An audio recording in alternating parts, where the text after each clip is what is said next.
Assalamualaikum warahmatullahi wabarakatuh. Innal hamdalillah nahmaduhu wa nasta'inuhu wa nastaghfiruh wa na'udzu billahi min syururi anfusina wa min sayyiati a'malina. May yahdihillahu fala mudilla lahu wa may yudlilhu fala hadiyalah. Asyhadu an la ilaha illallah wahdahu la syarikalah wa asyhadu anna Muhammadan abduhu wa rasuluh. Allahumma sholli ala sayyidina Muhammad wa ala ali sayyidina Muhammad kama shallaita ala sayyidina Ibrahim wa ala ali sayyidina Ibrahim wa barik ala sayyidina Muhammad wa ala ali sayyidina Muhammad kama barakta ala sayyidina Ibrahim wa ala ali sayyidina Ibrahim fil alamin innaka Hamidum Majid. Rabbi shrah li sadri wa yassir li amri wa hlul 'uqdatam min lisani yafqahu qawli amma ba'du. Hadirin hadirat jamaah kaum muslimin wal muslimat yang dirahmati oleh Allah Subhanahu wa taala. Kali ini kita akan membahas tentang hadis-hadis yang terdapat di dalam kitab Al-Azkar. Di sini nanti kita akan membahas tentang bab 21 yang membahas tentang doa-doa yang diucapkan di dalam masjid. Kemudian di sini ada juga hukum-hukum yang berkaitan atau yang berhubungan dengan seseorang yang berada di dalam masjid seperti beriktikaf dan lain sebagainya. Kemudian nanti di situ mengingkari dan mendoakan orang yang mencari barang yang hilang di masjid atau berjualan di masjid. Kemudian juga di sini melantunkan syair-syair, baik itu pujian untuk Islam atau memotivasi untuk Islam. Ini bagaimana nanti? Ini dibahas di sini ya, lantunan syair dan lain sebagainya. Bab pertama yaitu bab nomor 21. Babu mayakulu fil masjid, bab yang membahas tentang doa yang diucapkan di dalam masjid. Yustahabul iksaru fi dzikrillahi ta'ala, disunahkan memperbanyak fihi di dalam masjid min dzikrillahi ta'ala, daripada berzikir kepada Allah Subhanahu wa ta'ala, bitasbihi, dengan cara membaca tasbih, wa tahlili, dan tahlil, la ilaha illallah, wa tahmidi, dan tahmid, alhamdulillah, wa takbiri, dan takbir, Allahu akbar, wa ghairiha, dan selain sebagainya, minal azkar, dari zikir-zikir. Wa yustahabbul iksaru min qiraatil Qur'an, disunahkan memperbanyak dari membaca Al-Quran. Wa minal mustahabbi, dan termasuk kesunahan pula fihi qiraatu hadisi Rasulullah sallallahu alaihi wasallam, yaitu membaca hadis Rasulullah sallallahu alaihi wasallam, seperti halnya membaca hadis Sahih Bukhari, membaca hadis Sunan Abu Daud, Nasai, dan lain sebagainya. Itu masuk dalam bab zikir. Kemudian membaca Al-Quran, itu juga masuk dalam bab zikir juga. Wa ilmu fikih, dan ilmu fikih, ada pembahasan biasanya ilmu fikih aja di situ. Kemudian wasairil ulumis syariati, dan semua ilmu syariat. Kalau yang saya lihat seperti halnya Ustadz Rozaim Kamli sama Dr. Muhammad Asrul Zainul Abidin, itu pembahasannya ilmu syariah di situ, ilmu fikih, kemudian ilmu hadis dibahas di situ secara detail. Itu masuk dalam bab zikir kepada Allah Subhanahu wa ta'ala. Jadi yang namanya berzikir kepada Allah itu tidak terbatas hanya kepada tasbih, tahlil, tahmid, dan takbir, semata-mata seperti itu kan, berarti Allahu Akbar, Allahu Akbar, Allah, Alhamdulillah, Alhamdulillah dan lain sebagainya. Tapi di sini juga membaca Al-Quran, membaca hadis, kemudian mempelajari ilmu fiqh dan ilmu-ilmu syariah itu masuk dalam bab zikir kepada Allah Subhanahu wa taala, sesuatu yang disunahkan di sini. Qala Allah taala, Allah Subhanahu wa taala berfirman, fi buyuti adzinallahu an turfa wa yuzkara fiha ismuhu.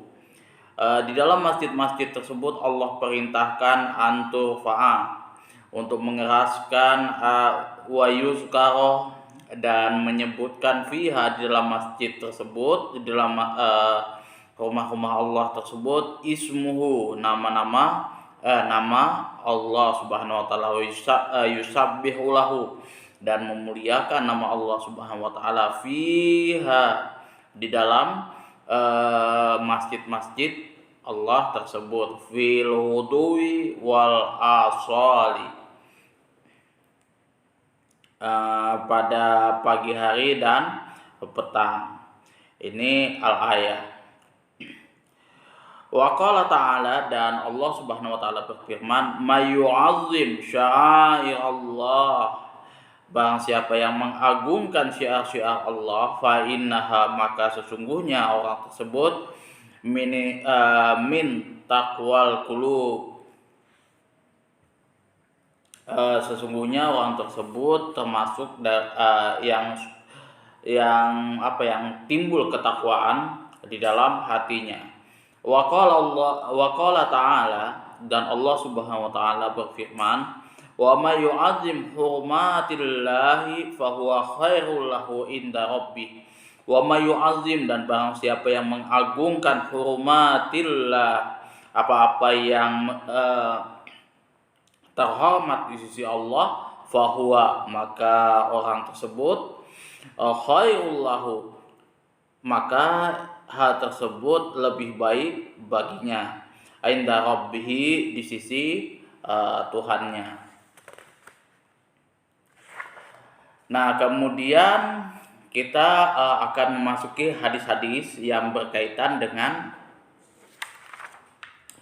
apa saja yang mesti kita baca di dalam masjid. Nah, ini nanti riwayatnya ada. Kalau yang tadi ya, kita disunahkan membaca tasbih, tahlil, tahmid, takbir. Kemudian kita membaca Al-Quran, kemudian membaca hadis, ilmu fikih dan syariat-syariat agama Islam. Nah, kemudian kita akan bahas detail di sini, landasan hukumnya, payung hukumnya yang ada tadi sudah kita bahas di dalam Al-Quran, kemudian kita bahas nanti di dalam Al-Hadis.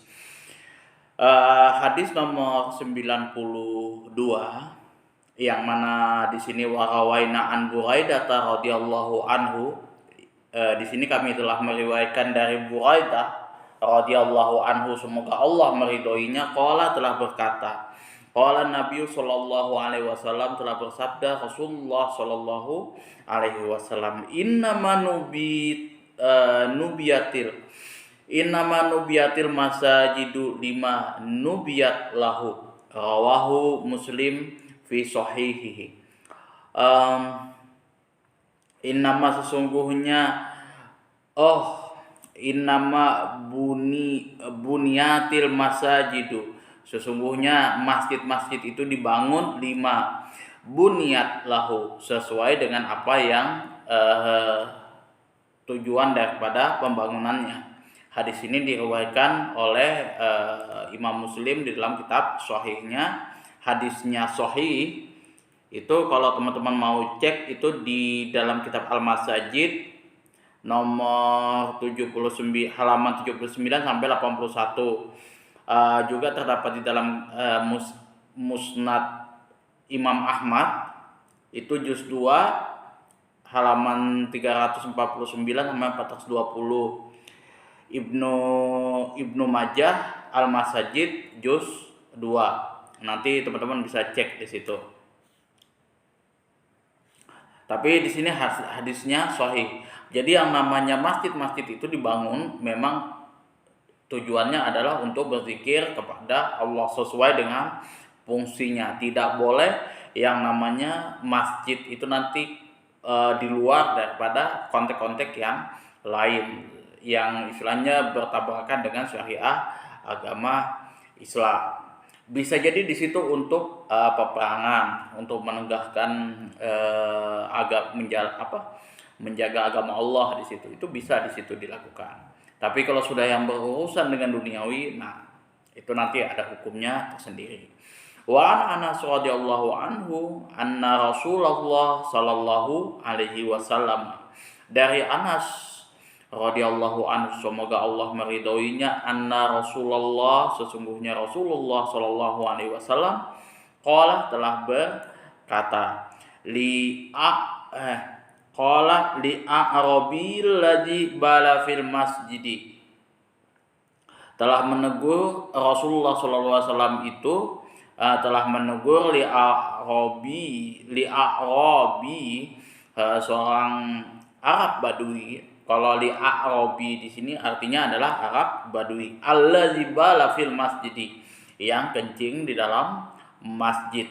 Inna hadhil masajida, sesungguhnya masjid-masjid ini, la tasluhu li syai'in, tidaklah sepantasnya li syai'in untuk sesuatu, min hadzal bauli, ya semisal adalah kencing, air kencing, wala qazri, dan kotoran. Inna mahia, karena sesungguhnya masjid tersebut li zikrillah ta'ala, digunakan untuk berzikir kepada Allah Subhanahu wa ta'ala, wa sholatu, dan sholat di situ, wa qiraatul Quran, membaca Al-Quran, au kama qala Rasulullah sallallahu alaihi wasallam, atau sebagaimana yang disabdakan oleh Rasulullah Shallallahu Alaihi Wasallam. Redaksinya sudah ada dalam riwayat Imam Muslim, rawahu Muslim fi kitab fi sahihihi, di dalam kitab sahihnya yang di atas nomor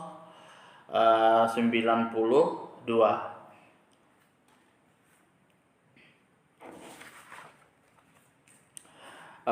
Di sini hadisnya sahih, diriwayatkan oleh Imam Muslim di dalam bab Thaharah nomor halaman 11 di situ.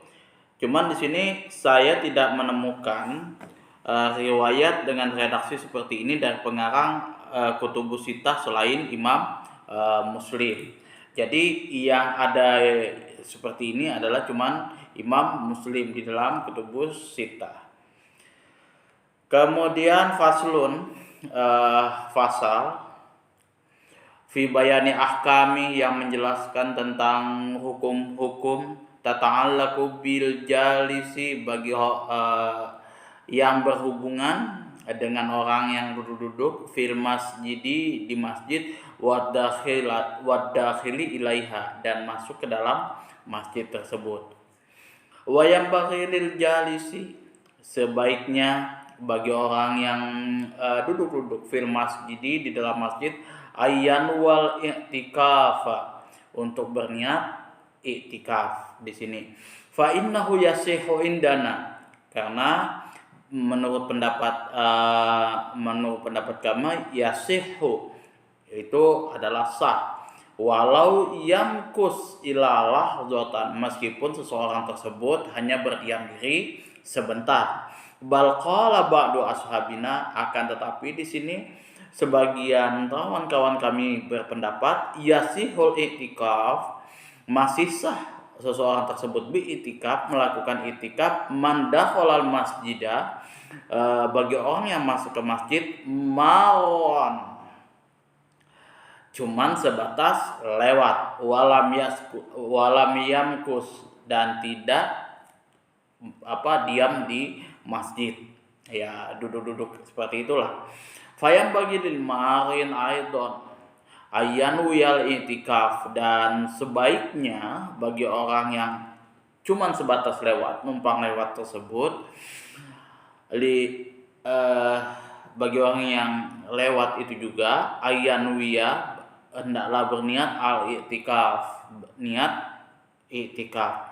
litahsula fadilatuhu, untuk mendapatkan keutamaan-keutamaan daripada beriktikaf tersebut. Inda hadzal qail, inilah menurut pendapat ini. Wal abdullu ayyaqifa lahzatan summa yamuru, dan pendapat yang paling tepat adalah, yang paling masyhur di sini adalah paling afdolnya itu ayyakifah, hendaklah berhenti lahzatan sebentar, summa yamuru, kemudian berlalu, kemudian lewat, gitu, jalan lagi. Itu tidak ada masalah. Jadi kita begitu ini masuk ke masjid kayak gitu, numpang lewat sebentar, duduk dulu sebentar, kemudian kita di situ niat itikaf dan lain sebagainya. Masuk ke masjid, kita sholat tahiyatul masjid, kemudian kita berzikir di situ sebentar, baru ini. Jangan lupa kita untuk niat beriktikaf di sini. Wa yanbaghi lil jalisi fi ayyamura, dan sebaiknya bagi orang yang duduk di dalam masjid ayyamura, untuk memerintahkan bima yarahu minal ma'ruf, apa yang sesuai dengan apa yang telah dilihat dari seseorang tersebut, minal ma'ruf, untuk berbuat yang baik, wa yanha amma yarahu, dan melarang sesuai apa yang terlihat, minal munkari, daripada sesuatu yang munkar. Nah, jadi kalau kita di dalam masjid itu hendaklah kita memerintahkan kepada seseorang untuk berbuat yang baik dan menjauhi yang buruk, sesuai dengan apa yang dia lihat. Jangan sampai mengorek-ngorek aib orang lain, itu tidak boleh di sini. Wa hadza in kana al-insan ma'muran bihi, dan seperti ini pula in kanal insan, bagi manusia, ma'muran, diperintahkan, bihi fi ghairil masjidi, selain pada tempat selain di masjid, itu juga tetap diperintahkan. Misalkan di pasar dan lain sebagainya, kita melakukan amar ma'ruf di situ juga tidak ada masalah, di situ lebih terkontrol. Illa, kecuali, akan tetapi, annahu yata'akadu, akan tetapi di sini lebih ditekankan al-qaulu, pendapat yang mengatakan bahwa amar ma'ruf nahi mungkar itu dilakukan fil masjid, di dalam masjid, siyanatan, dalam rangka untuk menjaga, wa i'zaman, dan mengagungkan, wal ijlalan, ini sama juga mengagungkan, wa ihtiraman, dan menghormati fungsi masjidnya tersebut. Jadi di sini meskipun kita bisa melakukan amar ma'ruf nahi mungkar di tempat-tempat seperti di luar masjid, kayak misalkan di sekolah, di perkantoran, di pasar dan lain sebagainya, kita bisa melakukan amar ma'ruf nahi mungkar, tapi yang lebih ditekankan di sini adalah di dalam masjid. Fungsinya apa? Dalam rangka kita menjaga tradisi berkumpul di masjid tadi, kemudian mengagungkan dan menghormati masjid tersebut. Jadi fungsinya masjid itu berkembang berfungsi sebagaimana fungsinya di situ. Bahkan di situ Rasulullah SAW kalau di masjid itu ya melakukan majelis-majelisnya, seperti halnya majelis hadis di situ yang berbicara masalah hadis, Al-Qur'an, dan hukum-hukum agama Islam di situ. Di situ penting di dalam masjid itu kita berkumpul-kumpul di situ, membuat halaqah, dan itu merupakan sunnah dari Rasulullah Shallallahu Alaihi Wasallam. Qala ba'du ashabina, dan sebagian teman-teman kami berpendapat, man dakhalal masjid, siapa yang masuk ke masjid, walam yatamakkan min sholati tahiyatil masjid, barang siapa yang masuk ke dalam masjid tetapi seseorang tersebut tidak sempat untuk melaksanakan sholat tahiyatul masjid, imma lihadasin, baik itu karena uzurnya itu uzurnya itu karena hadas, wa imma li syughlin atau karena kesibukan, au nahwiha atau lain sebagainya, yustahabbu lahu, maka disunahkan untuk seseorang tersebut ayyakula, untuk mengucapkan atau membaca arba'a marat, 4 kali.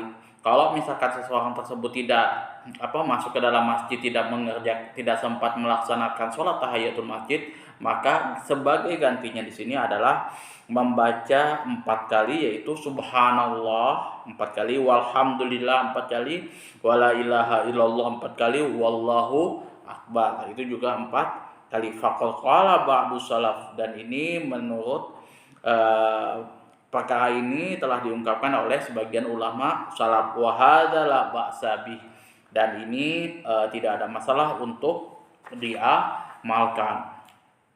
Cuman di sini tidak disebutkan alasan disunahkannya membaca zikir tertentu.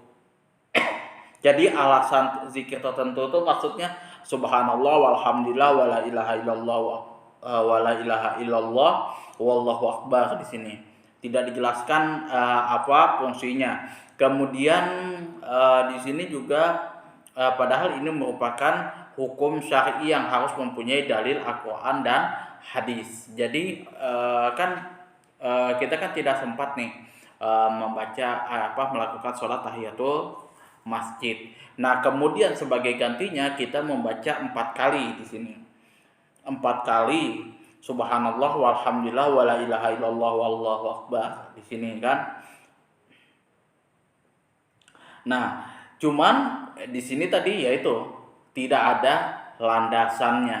Kenapa kita membaca seperti ini? Kemudian dalil Al-Quran dan Sunnahnya juga tidak ada. Makanya ini juga tidak diamalkan. Jadi ya hanya bebas sajalah sunnah kayak gitu. Jadi tidak ada sesuatu yang nantinya berpengaruh pada seseorang, baik itu pahala dan lain sebagainya, atau bermaksiatkah seperti itu kah.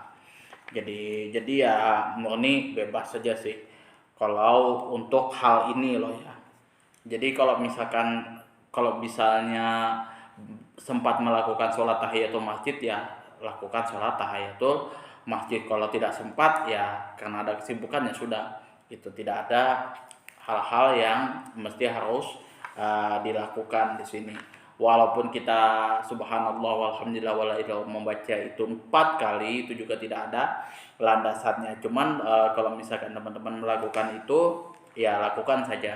Jangan sampai di sini teman-teman mengatakan itu ajaran dari Rasulullah Shallallahu Alaihi Wasallam.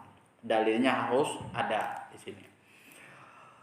Kemudian di sini bab nomor 22.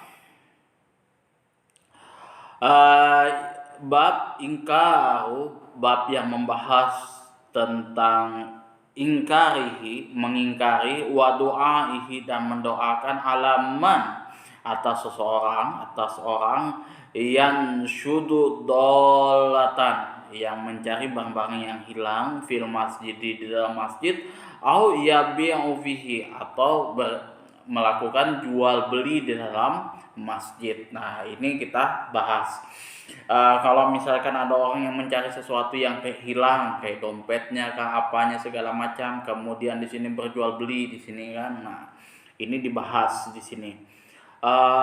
Kita mulai dari hadis nomor 94 yang diriwayatkan oleh Abu Hurairah radhiyallahu an. Rawaina, kami telah meriwayatkan fi sahih Muslimin, di dalam kitab Sahih Muslim, an Abi Hurairah radhiyallahu anhu qala, dari Abu Hurairah radhiyallahu anhu, semoga Allah meridhoinya, qala, telah berkata, qala Rasulullah sallallahu alaihi wasallam, telah bersabda Rasulullah sallallahu alaihi wasallam, man sami'a rajulan, barang siapa yang melihat seorang laki-laki yang syudu dhalatan, yang sedang mencari barang yang hilang, fil masjid, di dalam masjid, fal yakul, maka ucapkanlah atau katakanlah di situ, atau berdoalah, la raddaha alaika, semoga Allah tidak mengembalikan barangmu yang hilang atau kepada kamu. alaika fa innal masajida, sesungguhnya masjid-masjid itu lam tubna lihada, tidak dibangun untuk tujuan hal-hal seperti ini. Nah, ini hadis yang terdapat di dalam kitab Sahih Muslim. Kemudian hadis lagi nomor 95 yang terdapat di dalam kitab Sahih Muslim juga. Wa rawaina fi Sahih Muslimin, kami telah meriwayatkan di dalam kitab Sahih Muslim aidan juga an Buraidah radhiyallahu anhu, dari Buraidah semoga Allah meridhoi ke atas beliau, anna rajulan, sesungguhnya seseorang, nasyada fil masjidi, mencari barang yang hilang, fil masjid, di dalam masjid, faqala, maka dia berkata, man da'a ilayya al jamal al ahmar, siapa di antara kalian yang telah menemukan kepadaku unta berwarna merah? Maka di sini Rasulullah kemudian menjawab, faqala Nabi sallallahu alaihi wasallam, Rasulullah sallallahu alaihi wasallam menjawab, la wajadta. Nah, di sini kata-katanya adalah la wajadta, semoga kamu tidak akan pernah menemukan. Innama bunyatil masajidu, sesungguhnya masjid-masjid ini dibangun, fungsinya lima buyinat lahu, sesuai dengan tujuannya. Nah, jadi bukan untuk mencari barang-barang yang hilang, bukan untuk hal-hal yang lain-lain di situ, tapi untuk semata-mata hanya berzikir kepada Allah, menyembah Allah Subhanahu wa taala. Kemudian hadis, status hadisnya adalah sahih. Jadi dua hadis tadi yang diriwayatkan di dalam kitab Sahih Muslim itu statusnya adalah sahih qat'i, ya kan. Sudah nggak usah di reka-reka lagi, pokoknya kalau yang namanya Sahih Muslim itu sudah sahih, sudah santuy kita di situ. Wa rawaina fi kitab Tirmizi, kami telah meriwayatkan di dalam kitab Imam At-Tirmizi fi akhiri, pada bagian akhir kitabil buyu, kitab jual beli. Di sini pembahasan jual beli, minhu, yang mana dari kitab tersebut, an Abi Hurairah, diambil daripada hadis dari sahabat Abu Hurairah radhiyallahu anhu, semoga Allah meridhoi ke atas beliau, anna Rasulullah sallallahu alaihi wasallam, sesungguhnya Rasulullah sallallahu alaihi wasallam qala, telah bersabda, idza ra'aitum, apabila kalian telah melihat, mayabi'u, orang yang melakukan berjualan di situ, au iya betau, atau yang membeli barang di situ, fil masjid, di dalam masjid, faqulu, maka katakanlah kepada mereka, la arbahallahu tijaraka, semoga Allah tidak memberikan laba atas jual beli, atas barang jual beli kalian tersebut. Fa iza ra'aitum, apabila kalian telah melihat seseorang, mayan syudu fihi dolatan, orang yang sedang mencari barang-barang yang hilang, faqulu, maka katakanlah kepada seseorang tersebut, yang mereka tersebut, la raddallahu alaika, semoga Allah tidak mengembalikan barang yang telah hilang tersebut kepada kamu. Qala Tirmizi, Imam Tirmizi mengatakan hadisun hasanun, hadis ini hasan. Akan tetapi di sini kalau di dalam kitab Sahih, di dalam kitab At-Tirmizi 1321, hadisnya adalah sahih. Kemudian juga terdapat di Sunan Abu Dawud 473, Ibnu Majah 767, dan Hakim berkata hadis ini hadis yang sahih sesuai dengan kriteria Imam Muslim. Hadis ini meriwayatkan pula oleh Ahmad, Ad-Darumi, kemudian An-Nasa'i dalam kitab Al-A'mal Al-Yaum wa Lailah, kemudian Ibnu Huzaimah di dalam kitab sahihnya, dan juga terdapat di dalam kitab Ainul Ma'bud. Separuh yang kedua juga diriwayatkan oleh Imam Muslim sebagaimana yang telah dijelaskan di depan. Jadi hadis ini sahih sesuai dengan standarnya Imam Muslim, tetapi hadis ini tidak masuk di dalam kitabnya Imam Muslim. Jadi hadis itu tingkatannya ada muttafaqun alaih. Yang pertama, muttafaqun alaih itu adalah hadis yang disepakati oleh Imam Bukhari dan Muslim, dikeluarkan oleh Imam Bukhari dan Muslim, ditulis di dalam kitabnya melalui jalur sahabat yang sama. Yang kedua, hadis yang disepakati oleh Imam Bukhari saja ditulis di dalam kitabnya. Kemudian hadis yang disepakati oleh Imam Muslim saja ditulis di dalam kitabnya. Adapun hadis lagi yang selanjutnya itu adalah hadis yang disepakati oleh keduanya tetapi tidak ditulis di dalam kitab Sahih Bukhari dan Muslim sesuai dengan standar muttafaqun alaih itu. Yang selanjutnya adalah hadis sesuai dengan standar Imam Bukhari tetapi tidak ada di dalam kitab Sahih Bukhari. Kemudian hadis yang sesuai dengan standar Muslim, Imam Muslim, tapi tidak ada di dalam kitab Sahih Muslim. Nah, kemudian hadis sesuai dengan standar ulama-ulama hadis yang lain. Nah, itu kategori-kategori tingkatan ilmu, tingkatan-tingkatan hadis. Jadi kalau sudah muttafaqun alaih itu sudah derajatnya sudah paling tinggi. Nah, hadis ini hadis sahih sesuai dengan standarnya Imam Muslim, tetapi tidak ada di dalam kitab Sahih Muslim. Kemudian lanjut di sini kita akan membahas tentang bab doa ala ma yunsidu fil masjid.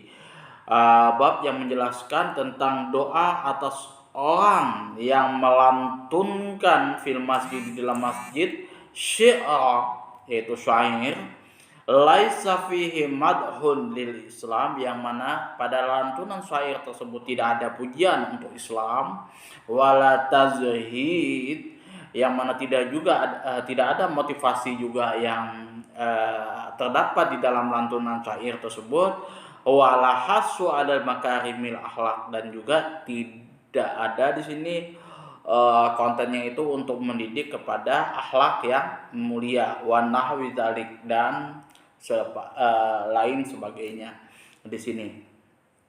Jadi kalau misalkan ada lantunan syair di situ, yang mana di situ tidak ada pujian untuk Islam, di situ tidak ada motivasi kita untuk beribadah dan lain sebagainya, dan juga tidak ada hal-hal di dalam konten syair tersebut untuk mendidik menjadi akhlak yang mulia, maka di sini hadisnya nomor 97 di dalam kitab Al-Azkar.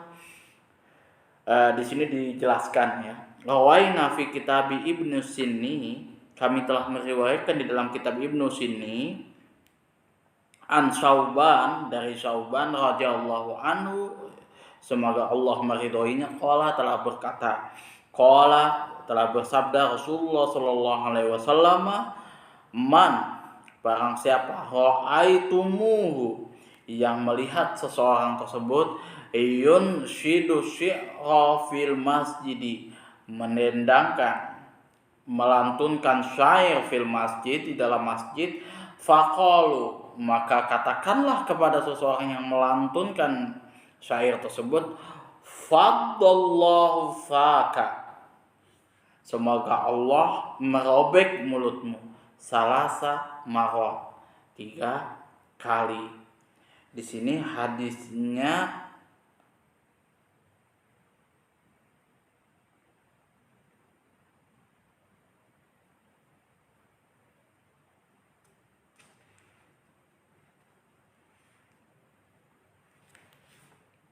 sebentar.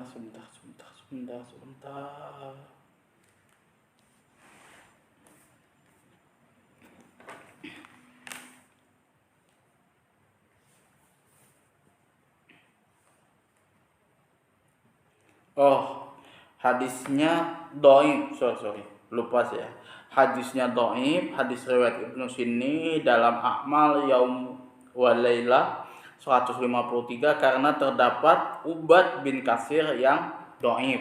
Nah, Hal ini lantaran karena berbeda dengan riwayat yang sikoh. Jadi hadisnya ini sah.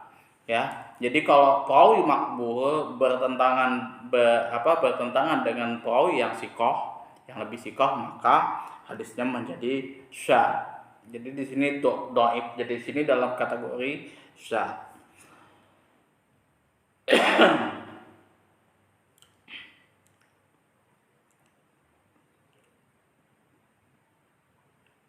Jadi di sini ya, kalau misalkan seseorang sudah melantunkan syair dan lain sebagainya, maka di sini perintahnya adalah fadallahu faka di sini. Semoga Allah merobek mulutmu sebanyak 3 kali, itu perintah Rasulullah SAW. Akan tetapi hadisnya dhaif. Tapi kalau bisa jangan melakukan lantunan-lantunan syair yang ya bukan bukan untuk syiar agama Islam. Tapi kalau misalkan syiar untuk ya keperluan agama Islam, di situ nggak ada masalah. Di situ ada perbedaan pendapat. Di situ ada kayak misalkan sholawat dan lain sebagainya diiringi dengan alat-alat musik. Nah, itu ada berbagai macam pandangan. Kalau alat-alat musik itu di dalam ini alat-alat musiknya loh ya, alat-alat musiknya kalau ulama ijma itu sorry 4 imam di sini mengatakan haram hukumnya. Di antaranya adalah Imam Syafi'i, Imam Ahmad bin Hambal, Imam Malik, dan Imam Abu Hanifah mengatakan haram, tidak boleh digunakan. Kayak misalkan gitar, kemudian piano dan lain sebagainya, itu tidak boleh digunakan. Apalagi ini di dalam posisinya di dalam masjid. Tapi kalau misalkan yang terjadi di Indonesia itu bukan mengikuti pendapat daripada 4 imam ini tadi, tapi mengikuti pendapat mazhab lain atau mazhab Zohiriyah kalau tidak salah. Di situ pendapatnya Ibnu Hazm. Itu ada, saya baca kitabnya di Al-Maula bil Asa, Al-Mahallu fil Asa kalau tidak salah itu kitabnya. Itu nanti saya coba kaji lagi itu. Kalau yang namanya syair-syair atau musik-musik yang ada di dalam masjid atau di luar masjid. Tapi sih kalau Ibnu Hazm di situ berpendapat bahwasanya kalau misalkan di situ tidak ada konten-konten hal-hal yang berbau maksiat di dalam syair tersebut, di dalam musik tersebut, itu juga tidak ada masalah. Karena kalau menurut saya pribadi sih, ini masih opini saya, itu kalau misalkan benda-benda mati dan lain sebagainya itu nggak ada hukumnya. Nah, kayak misalkan gitar itu nggak ada hukumnya. Hukumnya itu bisa berlaku sesuai dengan kalau misalkan saya menggunakan gitar tersebut, menggunakan piano tersebut. Tapi biasanya kalau ulama kayak misalkan ulama Syafi'i, Imam Malik dan lain sebagainya, itu dia tidak melihat daripada perbuatan orang yang melakukan tersebut, tapi dia berdasarkan hadis-hadis yang disebutkan oleh Rasulullah SAW, alat-alat musik dan lain sebagainya, itu ada hadis-hadisnya. Jadi ulama-ulama mengambil patokan zahirnya hadis ya seperti itu. Kemudian ada beberapa alat-alat musik yang lain itu langsung dikiaskan ke situ. Nah, itu juga jangan sampai dikecam. Pendapat-pendapat ustadz-ustadz yang mengharamkan musik dan lain sebagainya nggak usah dikecam kayak gitu. Ustadz antum apa kayak gitu kan, mengharam-haramkan musik. Ustadz tidak pernah mengharam-haramkan musik siapapun itu. Nah, ustadz-ustadz yang mengharamkan musik itu maksudnya yang mengatakan musik haram dan lain sebagainya, itu hanya mengambil pandangan apa yang beliau tahu dari ulama-ulama terdahulu. Itu tidak ada satupun ustadz-ustadz yang ada di Indonesia ini melakukan fatwa, berpendapat dan lain sebagainya itu sesuai dengan akal pikirannya masing-masing. Itu ya kan, yang halal diharamkan, yang haram dihalalkan, itu yang tidak boleh. Tapi kalau misalkan mengeluarkan hukum yang berlaku di masyarakat kayak gitu, itu tidak ada masalah di situ. Walaupun kita berbeda pendapat. Contoh ada ustadz yang mengatakan rokok itu haram, sedangkan saya merokok kayak gitu. Contoh Ustadz Das Al-Latif itu beliau mengatakan rokok itu haram.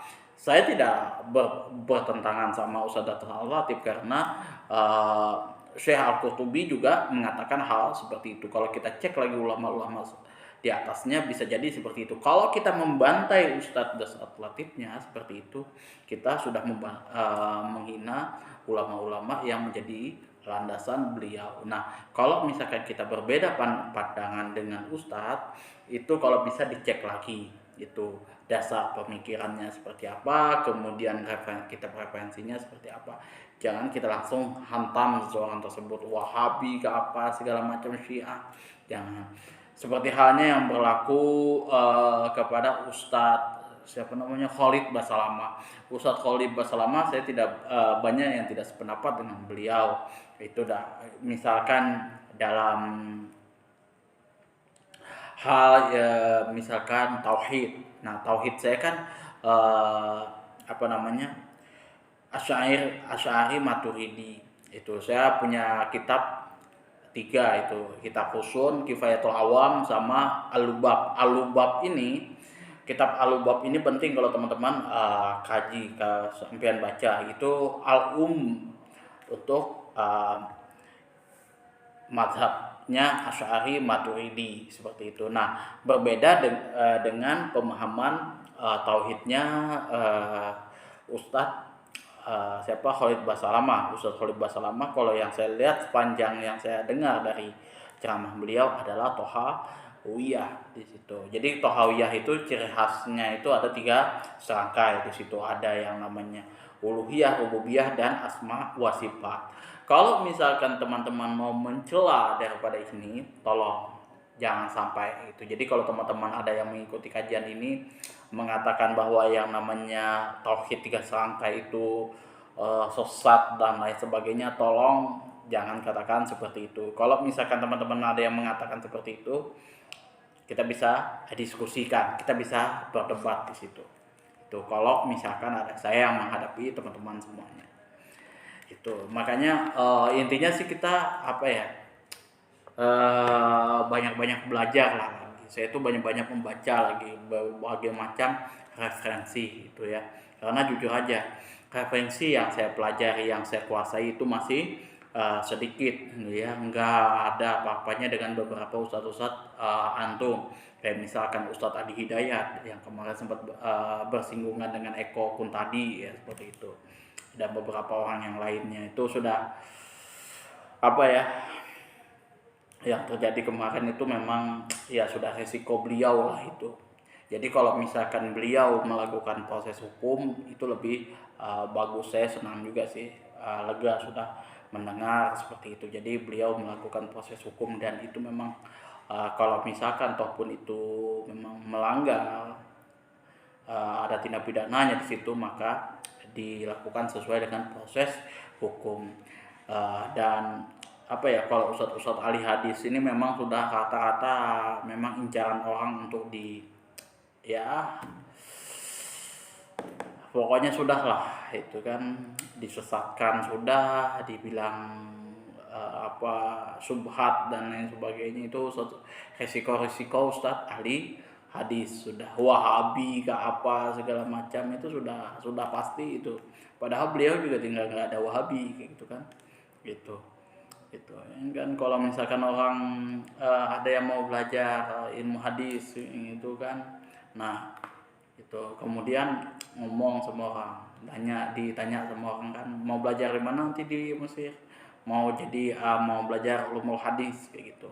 Oh, Anda belajar aja ilmu hadis, tapi ingat jangan sampai jadi Wahabi.